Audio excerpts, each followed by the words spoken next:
On Black Music Today, we'll have a quick sit-down chat with indie R&B artist Chris Youngblood.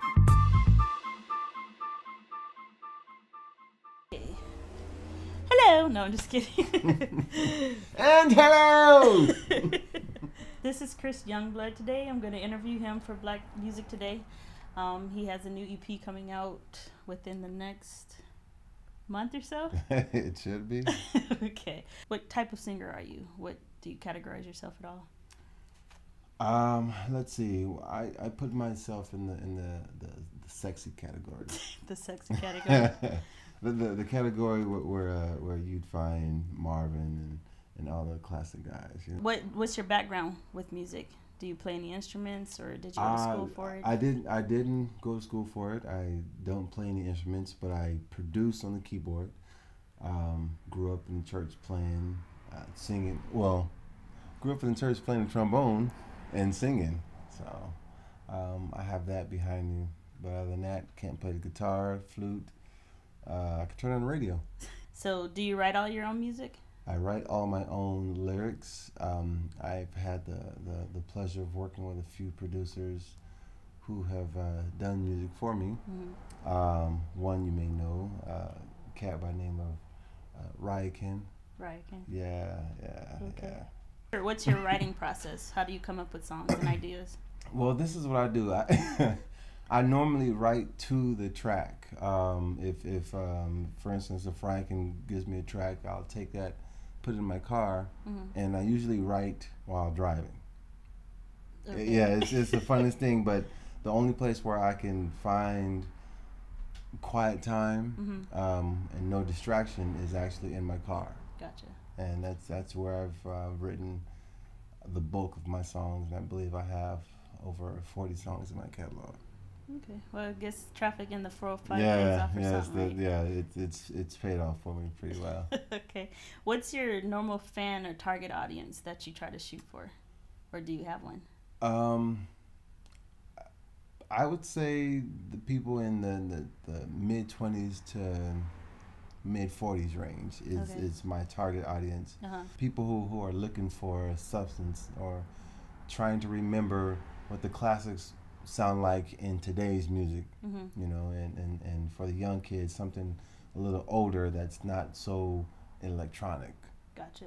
What inspires you to keep doing the music that you're doing? Music is my life. I mean, I breathe it, I live it. It's everything that I stand for, and if I gave it up, you know, it might as well just be the end of me. I don't know what else I would want to do besides be on stage or singing. Right. Know. So what would you qualify for success for you as an artist? Success for me is pretty much where you find yourself happy doing what you're doing. Doesn't have to do with money, doesn't have to do with status.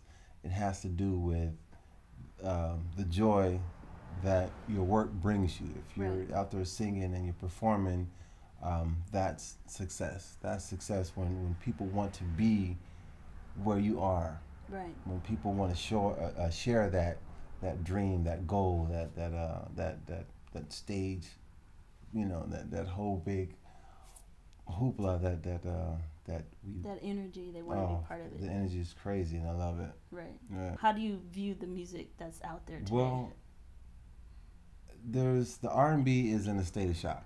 Mm-hmm. Hip hop has pretty much taken over the black genre of music. Right. Where I'm concerned is R&B is taking a back seat to a lot of things that's going on. You got the T-Pains, you know, with the electronic vocal boxes, bringing back the old Roger Troutman and Zapp type of feel. Mm-hmm. It's more modern, but it's more geared towards younger kids. Right. And for me, I'm, you know, like I said, I'm still reaching for that older crowd who's looking for these artists today to sing to them, instead of having to go back into the archives and pull out an old Marvin Gaye or old Stevie Wonder. So R&B is in such a state that I have to keep doing what I'm doing in order to try to bring it back. Right. The things that are coming out nowadays is not geared toward the older crowd.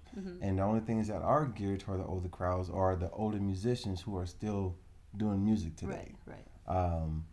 And that's pretty much where we are. So there's no middle ground. So I'm trying to find the lyrics, the words, the message that reaches the people my age who are still looking for, love songs, grooves, something to dance to, something to baby making music. Right, no one's writing baby making music anymore. Right.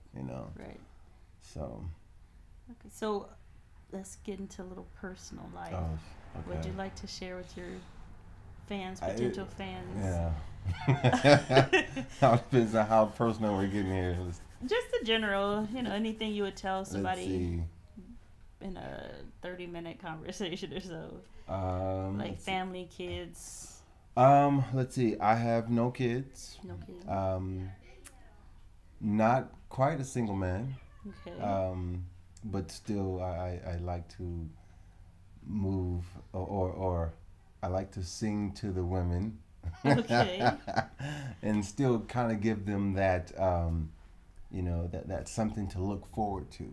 Right. There is still love out there, and this guy is telling me that I can still look forward to love. So, relationship or not, I can still offer that to some of the people out there. Of course.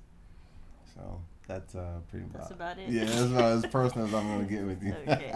So who are some of your influences musically? My biggest influence, I would have to say, is Donny Hathaway. He's the single most artist that has moved me, that has taught me, that has geared me for where I am now. Right. I love Stevie. I love Michael Jackson, Prince, Marvin, all those cats. But it was Donny who actually made me feel like being a singer and being a romantic singer and being in love and having soul was cool, was okay, and was right on time. Right. So I love Donny. That's my my favorite. As far as today's music, I don't know. None today. No, not really. So who are some of your non-musical influences? My mom is one. Mm-hmm. Just because she's one of my bigger supporters. Non-musical, God, there's really not a lot. Most of my inspiration comes from music. Mm-hmm. There's a young woman in my life Mm-hmm. who is very inspirational to me, and she bought me a little white gold ring to wear on one of my fingers. So now you left it out of the personal Yeah, part. I did. So that's about. So you're gonna throw it in there now. So yeah, she's Don't want to get in trouble. yeah, later. she's become a major force in my writing. Some of my better songs were geared towards her. Right. But they also are dedicated to women, period. Women in general. Women in general. Right. Yes. So she inspires you to write to She women in general. inspires me to write for women in general. That's all good. Yeah. That's cool. Which do you prefer, studio recording or live performances, or are they the same, or can you compare them, or? There's nothing like live performance. Mm-hmm. Nothing compares to it at all. Right. Not chocolate, not sex. Sex is good and it's great, and it is number 2. But stage for me is the ultimate. That's your piece of resistance. That's my piece of resistance. Yes, it is. No, studio is cool, and I tell a lot of people when you get into the studio, it's still a place to perform. Right. You don't just go in there and read lyrics. You actually have to perform, and that's kind of what makes you a good stage musician, because you just carry that right on over. Mm-hmm. So stage first, studio second. Okay, so well, if people want to learn more about you, where can they find out more about you? They can find me at www.chrisyoungbloodmusic.com or www.myspace.com/youngblood05. Cool. We'll be looking forward to that, and of course, when your new EP comes out, we'll probably be doing another interview for you. I'll be Maybe a looking short forward video to it. or something. You never know. I'll be looking forward to that. Okay. Well, thank you very much. Thank you. It's good seeing you. You too. All Take right. care.